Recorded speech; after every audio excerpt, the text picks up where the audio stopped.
ఎన్నికల సీజన్లో వినిపించే మాటలు ఎన్నికల తర్వాత ఇప్పుడు వినిపిస్తున్నాయి.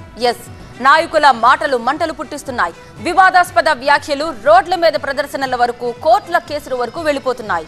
రాజకీయపరమైన విమర్శలు వ్యక్తిగత దూషణల వరకు వెళ్తున్నాయి. దేశంలో ఈ రచ్చ రాజకీయం ఇప్పుడు చర్చనీయాంశంగా మారింది. కాంగ్రెస్ అగ్రనేత నోరు జారారని బీజేపీ నిరసనలు. రాహుల్ పై కేంద్ర మంత్రి కమెంట్ చేశారని కాంగ్రెస్ నిరసనలు. మాట తూలేది వాళ్లే, నిరసనలకు దిగేది వాళ్లే. నోరు జారే విషయంలో పోటీ పడుతున్న అధికార విపక్ష నేతలు.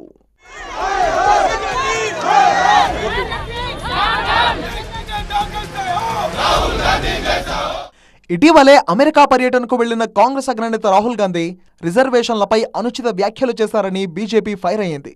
దేశ అంతర్గత భద్రత సమగ్రతను దెబ్బతీసేలా మాట్లాడారని మండిపడ్డారు కమలనాథులు. ఎస్సీ, ఎస్టీ, ఓబీసీ వర్గాలను రెచ్చగొట్టేలా మాట్లాడారని గురువారం ఢిల్లీలోని 3 పోలీస్ స్టేషన్లలో రాహుల్ గాంధీపై బీజేపీ ఫిర్యాదు చేసింది.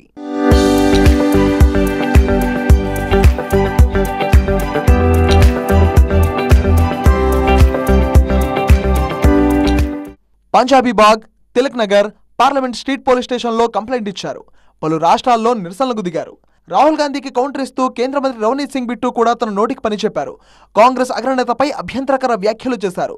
రాహుల్ గాంధీని టెర్రరిస్ట్ అన్నారు. ఆయన తలకు రివార్డు ప్రకటించాలన్నారు. ఇక కేంద్ర మంత్రి రణ్వీర్ సింగ్ వ్యాఖ్యలను తప్పుపడుతూ కాంగ్రెస్ నేతలు దేశవ్యాప్తంగా నిరసనలకు దిగారు. ఢిల్లీ, ఏపీ, తెలంగాణ సహా అన్ని రాష్ట్రాల్లో ఆందోళనతో హోరెత్తించారు. ఇక తెలుగు రాష్ట్రాల్లో అయితే రాజకీయ నేతల విమర్శలు వేరే లెవెల్. కార్యకర్తల నుంచి పార్టీ అధ్యక్షుల వరకు, ఎమ్మెల్యేల నుంచి ముఖ్యమంత్రి వరకు ఎవ్వరూ తగ్గరు. ఫ్లోలో కొన్నిసార్లు బూతులు కూడా మాట్లాడేస్తారు.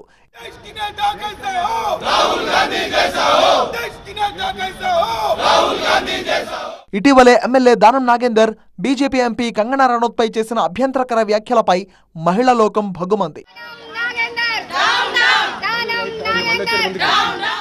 ఇక తెలంగాణ ముఖ్యమంత్రి రేవంత్ రెడ్డి వాడే భాష సరిగ్గా లేదంటూ బీఆర్ఎస్ నేత హరీష్ రావు, ఏఐసీసీ అధ్యక్షుడు మల్లికార్జున్ ఖర్గే కాంగ్రెస్ అగ్రనేత రాహుల్ గాంధీకి బహిరంగ లేఖ రాశారు. సీఎం హోదాలో ఉన్న వ్యక్తి భాష చాలా అభ్యంతరకరంగా ఉందన్నారు. రాహుల్ గాంధీ టెర్రరిస్ట్ అంటూ బీజేపీ చేసిన వ్యాఖ్యలను ఖండించిన కాంగ్రెస్ కేసీఆర్ పై రేవంత్ భాషను కట్టడి చేయలేదా అంటూ హరీష్ రావు ఫైర్ అయ్యారు. ఈ విషయంలో కాంగ్రెస్ ద్వంద్వ వైఖరి అవలంబిస్తుందన్నారు.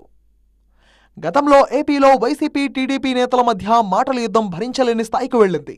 ప్రెస్ మీట్లు పెడితే మాట్లాడడం మానేసి తిట్టుకున్న సందర్భాలే కోకొల్లలు. రాజకీయ నేతలు వాడుతున్న భాషపై ప్రజల్లోనూ అసహనం పెరుగుతోంది. ఇప్పటికైనా ప్రజాప్రతినిధులు నోటిని అదుపులో పెట్టుకోవాలని హితో పలుకుతున్నారు. గొడవలు మాని తమ సమస్యలపై ఫోకస్ చేయాలని డిమాండ్ చేస్తున్నారు పబ్లిక్.